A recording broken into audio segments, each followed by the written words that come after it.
Andy Hunter and Dave Maddock only at the moment. We'll go with Andy Hunter first, and then we'll go to Dave. So this could be nice and sparky. But fire away, Andy, first of all. Thank you. Jurgen, just to confirm on Fabinho's injury, is it a minor hamstring problem? And would you expect him to be back after the international break? Or yes. or before? Not sure of minor harm, whatever. That's not too important. But after the international break, he will be back for sure. We just don't know exactly when. But yeah, it's a minor thing. It's not something which will take him out for ages. And of the three young lads that you've got competing to come in, when you make your decision on who should step in, what are the factors you're looking at? I mean, would Phillips's experience in the Bundesliga be a factor in that, or Reece Williams in the Champions League give him the edge, perhaps, or training? They were all good in training. So yes, and Reece. I know Nate the longest, so I was really happy with his development since I know him. He made big steps, and is an exceptional character. And I said it before. The little problem was that we were all convinced how it looked all the time that there were a lot of clubs interested in him, and in the end, maybe because of the Corona virus crisis, in the end, nobody had the money to do it, but we expected him to leave the club, to be honest. Thank God he didn't, but that's the reason why he's on the Champions League squad, the only reason. And so that's now he cannot be on the bench in the Champions League, and but he's now available for the Premier League, like all three are, and now I have to make the decision, but it's all about, and we have still obviously other options like Hendo or Ginny or James or Robbo can play centre half as well. Like they're all not smaller than Mascherano, for example, and he played pretty well on that position. So yes, we have obviously still one or two options, and one of them we will choose. Which one? You have to switch on the television tomorrow night, or if you are lucky enough to be in the stadium, then watch it there. Okay, Dave Maddock next, and then we go to Chris Bascom. Dave?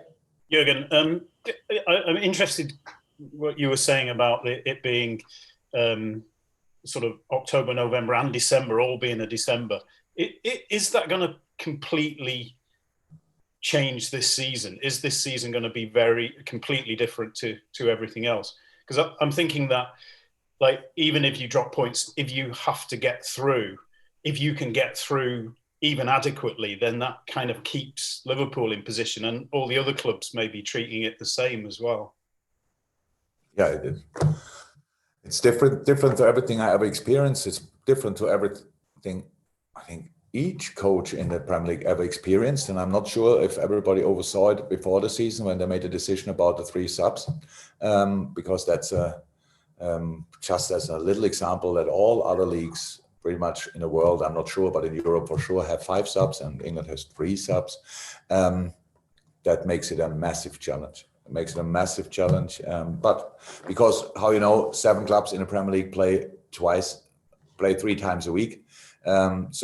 And we have, and then we travel and all that stuff. So that makes it tricky. That's how it is, and we all have to deal with it. And we will see how it will end. But yes, it's the most challenging season for sure ever. Hopefully, the only one is, to be honest, because we all hope, obviously, that the time and life will change again. We can bring people back in the stadium, supporters back in the stadium. Life will get normal. We're all waiting for vaccines, medication, whatever solutions. But in the moment, that's our life, and we deal with it.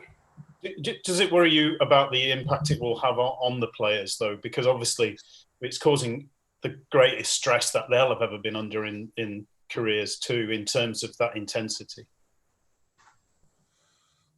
It has an impact, but the boys enjoy playing. They just need to be ready for it. That's why my job is to make decisions to change here, rotate there, stuff like this, to try to help them all, not through the season, but help them all being on the pitch in the best possible shape.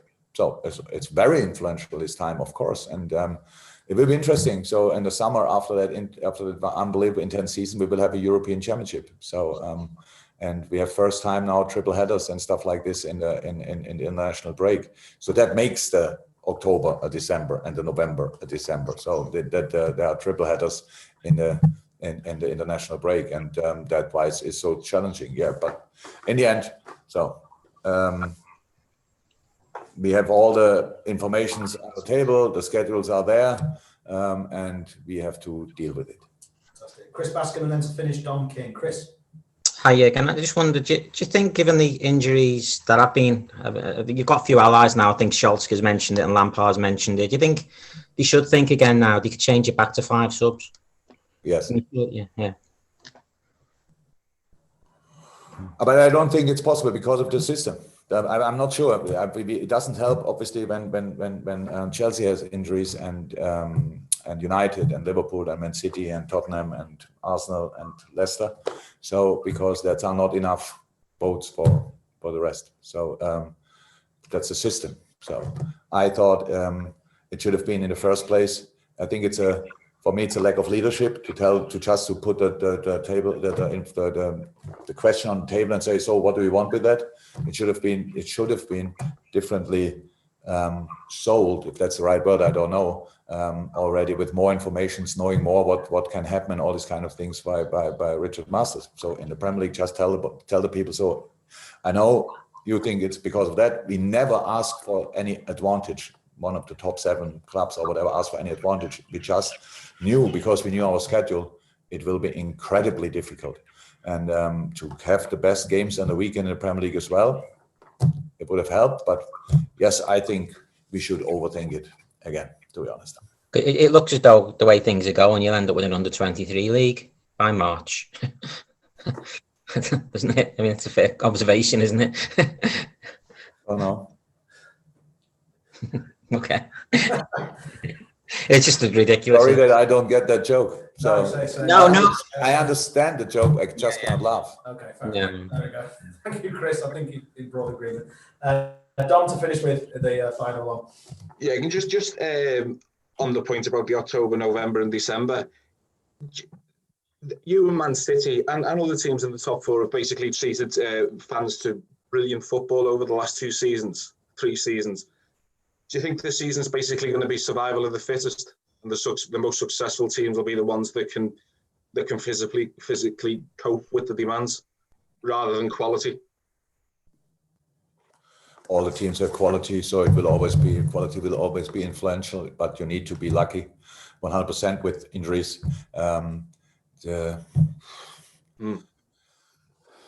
Yeah, some things we can influence, so we can rotate, we can try to make decisions, but the squads, whatever squad you have, it's not big enough for the problems, because you cannot leave players out for 5 or 6 weeks because you don't need them, and then all of a sudden you need them, and then you bring them in, and they shall now be really convincing, in the best shape at 100% in the next game, and all these kind of things. I don't think that's really possible. So it was always clear, life is in a moment really difficult, and we don't want to make this football problem the biggest problem. So I don't make the football the biggest problem. My concern is the welfare of the players. We often every now and then, it's a pretty big thing to talk about the mental welfare of players, but we have to talk about the physical welfare of players much more often, because the boys always want, even if they can't, they still want.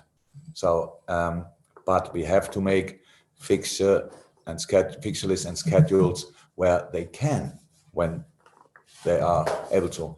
But this is a difficult year. It was always clear that we put in a season with nearly the same amount of games in a short period of time.